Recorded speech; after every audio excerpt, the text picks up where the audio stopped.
There's a particular kind of moment that happens at family gatherings. Everyone is talking, someone is telling a story, plates are being passed around the table, and you're sitting right there in the middle of it. But you say something, maybe something small, maybe something you actually thought was interesting, and it just disappears. No one responds.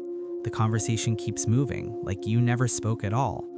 And you sit there for a second wondering if you actually said it out loud. You did, they just didn't hear you. Or maybe they heard you and moved on so fast it felt the same as silence.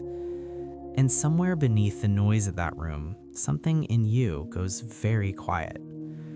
If that's ever been your experience, I want you to know something before we go any further. You are not invisible because you don't matter. You are not broken. And you are not alone in this.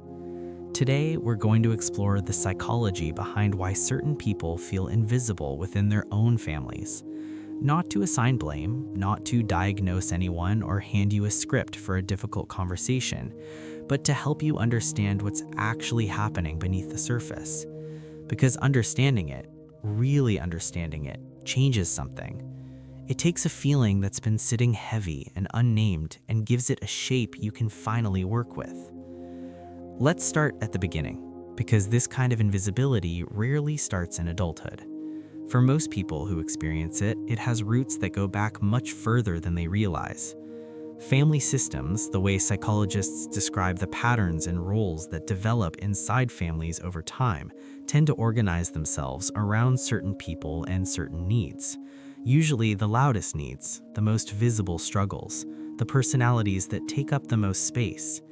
And in families where one person is consistently quieter, more self-contained, more emotionally independent, that person can slowly become what researchers call the easy one, the one who doesn't need much, the one who manages. And being easy, as it turns out, comes with a cost. Because here's what happens over time.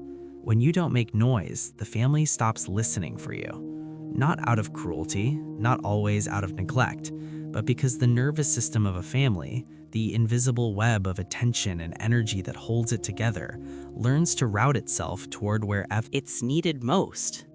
And if you've spent years not asking for much, that web simply stops running through you as often. You become a kind of background presence. Present but not central. Loved but not seen. And the painful irony is that often the very qualities that make you easy, your self-sufficiency, your emotional awareness, your ability to hold yourself together, are the exact qualities that make you harder for your family to notice. Now, this plays out differently depending on the family and the person. Some people grew up with a sibling whose struggles commanded the room, an illness, a behavioral pattern, a talent so bright it pulled every eye in the house, and you learned to exist in that orbit quietly. You didn't begrudge it, or maybe you did a little and then felt guilty for it, but either way, you adapted. You got good at being present without being demanding, and that adaptation served you. It helped you develop patience, perception, and a kind of inner richness that people who always had the spotlight sometimes never find. But it also left a gap, a place inside you that never quite got filled by the family attention that every child actually needs. For others, the invisibility is less about a specific sibling or circumstance and more about a family culture. Some families simply don't have a language for interiority, for the inner life, for the kind of person who processes quietly, who feels deeply, who needs conversation to go beneath the surface before it starts to feel real. In those families, the person with the richest inner world is often the one who gets the least traction, not because the family doesn't love them, but because there's no shared vocabulary for what they're offering. You're speaking a language the room wasn't built to understand. And then there's the version that's harder to name, but deeply real. Some people feel invisible in their families not because they're overlooked, but because the version of them that the family sees is so outdated, it might as well be a photograph. Your family knew you at 8, at 13, at 22. They built an idea of you from those years. And now, no matter how much you've changed, no matter how much you've grown and shifted and become someone new, That old image stays fixed in the family's perception. You walk into. They read in the room and they see who you were, not who you are. And there's a specific loneliness in being genuinely known nowhere less than in the place that's known you the longest. Here's what's worth understanding about all of these patterns. They are not permanent truths about your worth. They're systemic habits. Family systems, like any system, develop grooves over time. Patterns of who speaks, who is heard, who holds space, who gets asked how they're doing, and who gets assumed to be fine. Those grooves run deep, but they are grooves, not laws. And understanding that distinction matters more than most people realize, because it shifts the question from what is wrong with me to what has the system learned to do, and is there a way I can move differently inside it? One thing that genuinely helps is what some researchers describe as self-disclosure calibration, which sounds technical, but it really just means this.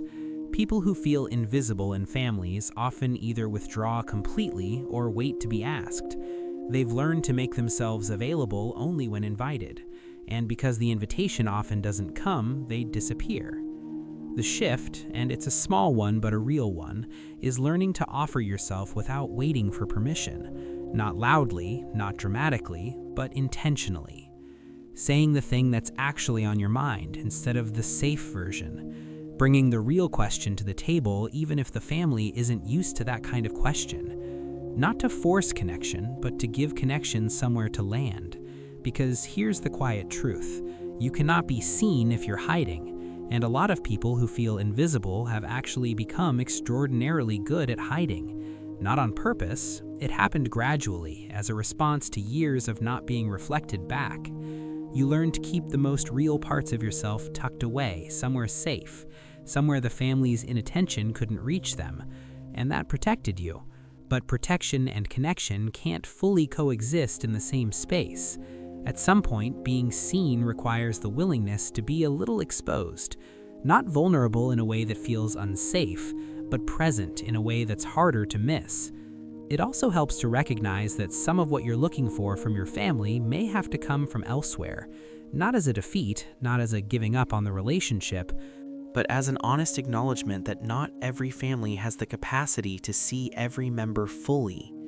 Some families are limited by their own emotional histories, by what they were never taught to notice, by the weight of everything they're already carrying.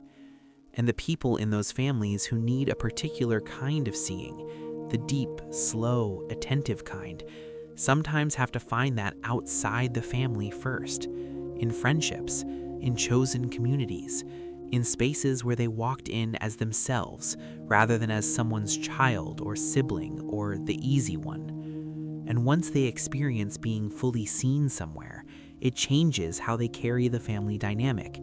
It stops being the whole verdict on their worth and starts being one chapter in a much larger story. You are not invisible because there's something wrong with you. You are not unseen because you don't deserve to be seen. You are someone whose depth outpaced your family's current vocabulary for it. Someone whose quietness was misread as needing nothing. Someone who adapted so well to the margins that the family forgot to look there. That's a painful thing to have lived, and it makes complete sense that it left a mark. But it is not the truth of who you are. It is the truth of what that particular system learned to do.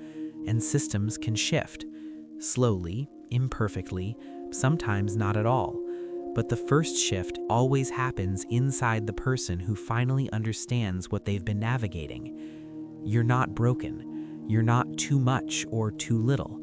You are someone who has been waiting to be known in a room that didn't always know how to do that.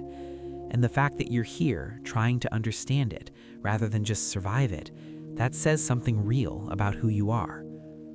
I want to ask you something, and I'd love for you to leave it in the comments. When in your family did you feel most invisible, and when did you feel most seen?